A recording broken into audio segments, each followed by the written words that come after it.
and most of them end up getting their heads split open. You could see them savagely beat the head, and it was split, and blood would spurt out all over everywhere. 1980년 5월 전남대병원 옥상에서의 긴박한 인터뷰. 이 사람을 꼭 찾아야 했습니다. 영화 택시 운전사의 주인공 위르겐 힌츠페터가 세상을 떠난 지 10년. 우리는 5.18 기념재단에 있던 그의 테이프에서 그동안 한 번도 공개된 적 없는 인터뷰 영상을 발견했습니다. Gwangju was an awakening for Tim. 미네소타 대학 출신의 팀 원버그, 한국 이름 원덕기. 팀은 광주를 위해 움직였고 광주는 자연스레 그를 성장시켰습니다. 폭도가 돼버린 죽은 자들은 그 덕분에 시민의 이름을 되찾았고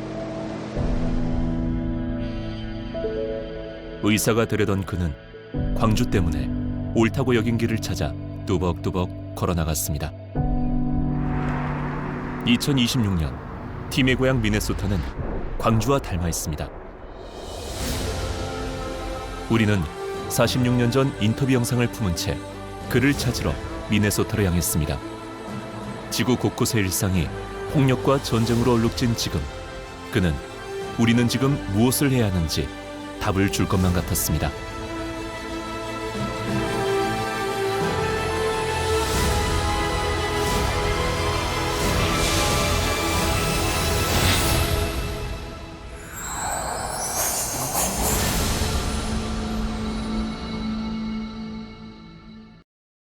We came out to go home, and we were on a city bus, and suddenly the soldiers moved out into the street and turned all the buses back. So we got out of the bus and we're trying to take small alleyways to get home. And the soldiers came in and surrounded all the people, and any young man, any young man that was just standing there, they started savagely beating their legs and their heads. 유사한 어떤 역사적 사건에서도 보기 힘든 인터뷰고 기록인 것 같아요.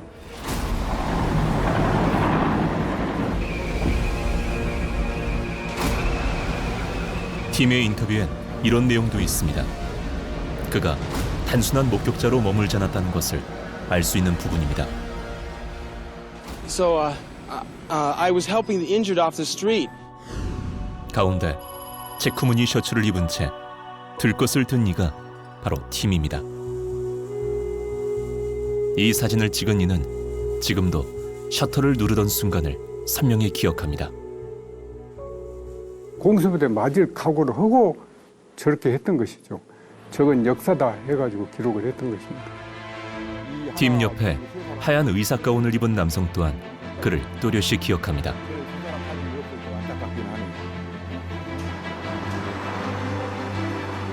의사가 아닌 당시 광주 CBS 보도부 차장이었던 노병유 기자는 최루탄을 피해 들어왔던 작은 병원에서 부상자를 부축해온 팀을 처음 만났습니다.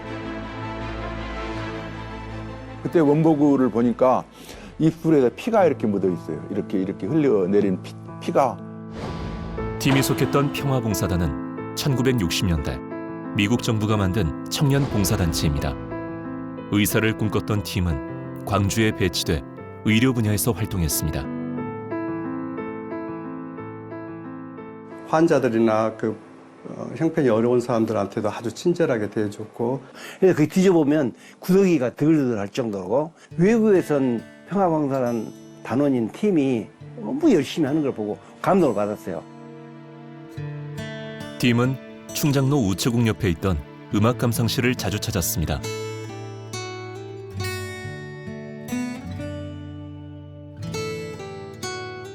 (100점) 만점이라고 그러면 한 90점 이상 되지 않을까, 그 정도. 한국말 참 잘했어요. 맛있게 먹는 그 모습, 그리고 매운데도 표시 내지 않으면서 먹고 나서 맵다, 그런 표정이 지금도 기억에 좀 생생하죠. 그런데 음악 감상실에서 만났던 DJ와 단골 손님은 1980년 5월 항쟁의 복판인 전남도청 앞에서 마주했습니다. 왜 저 못 도망갔지? 강주에서 나가야 되는데 저 양반이 못 갔지? 반가우니까 인사하다 보니 궁금하다는 거예요. 대치 상황이나 이런 게. 그래서 타라고 뒷자리를 마련해주고 그 처참한 걸 많이 이제 보여줬죠. 5.18 이후 그는 수동적 중개자에 그치지 않고 적극적 제보자로 나섰습니다. It was like a bomb. 이는 모두 팀에서 시작된 5.18 외신보도 때문이었습니다. 팀과 데이비드는 서울에서 다른 평화봉사단원을 만나 증언과 자료를 건넸고 And mouths shut to tell no one what we had seen. And we did the exact opposite of that. Even though we were afraid, it inspired us to continue and to make sure the story got told, even though we had to travel to Sweden to do it. So we scattered the ashes and planted the red vehicle. Was it small? It was small. And now, so that would have been, he's been dead probably 33, 34 years, so the tree has gotten much. 미국 미네소타주 브레이너드. 지병을 앓던 팀은 1993년 고향인 이곳에 영면했습니다.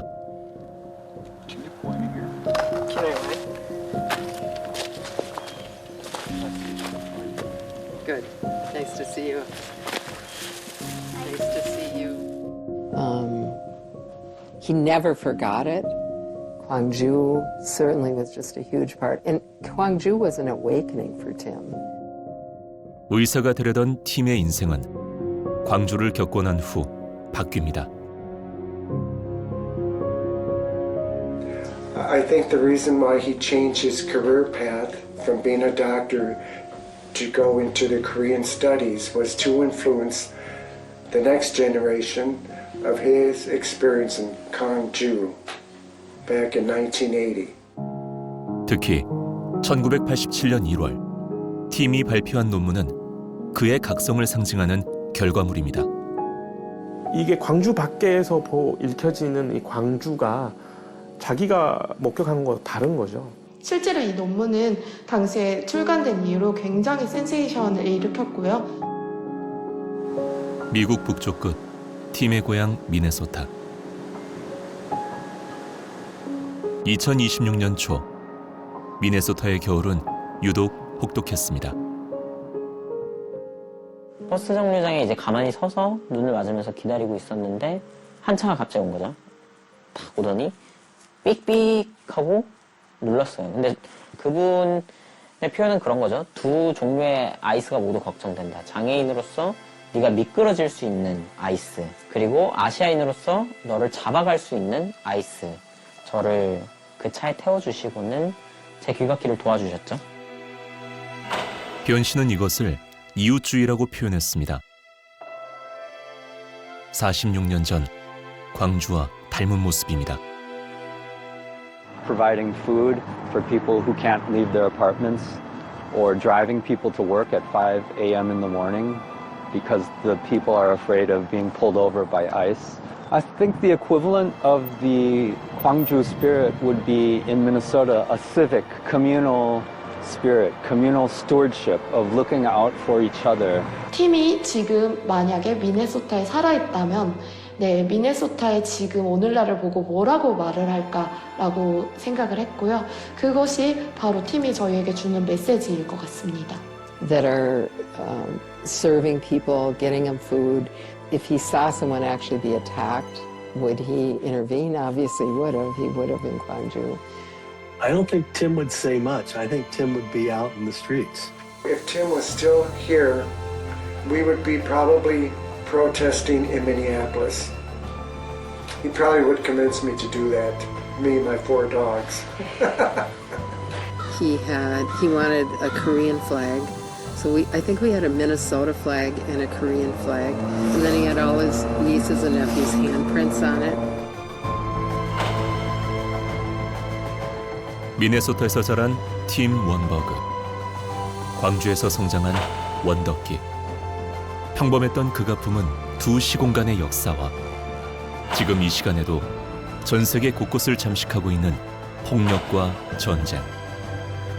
모두가 알고 있지만 또 모두가 모르는 냉혹한 현실 속에서 우리는 팀을 통해 연결의 의미를 되새겨봅니다. 우리가 동시대 폭력의 목격자로서 어떻게 얘기할 수 있는가. 그런 상황 속에서 원버그의 어떤 실천들은 굉장히 중요한 가르침을 주고 있지 않나. Protest against ICE in Minneapolis this year, what you see is many people getting together, ordinary people doing extraordinary things because they do it together. 그 두 세계에서 발버둥 쳤던 이웃들의 목소리와 행동이 서로 다른 형태가 아님을 본질적으로 우리가 인간이라는 이름 아래 만날 수 있다는 것을 그의 서사가 증명하고 있다고 저는 생각해요. About this, but Tim left this or gave this to me, and I love it. I think it's really beautiful. Copy? 우리는 팀의 유품 중 눈에 띄는 카세트 테이프 하나를 찾았습니다. 그가 순수 한글로 적은 노래들 가수 신승훈의 여러 명곡입니다. 팀이 세상을 떠난 후 33년 만에 우리는 그가 한 땀 한 땀 녹음해둔 테이프를 재생했습니다.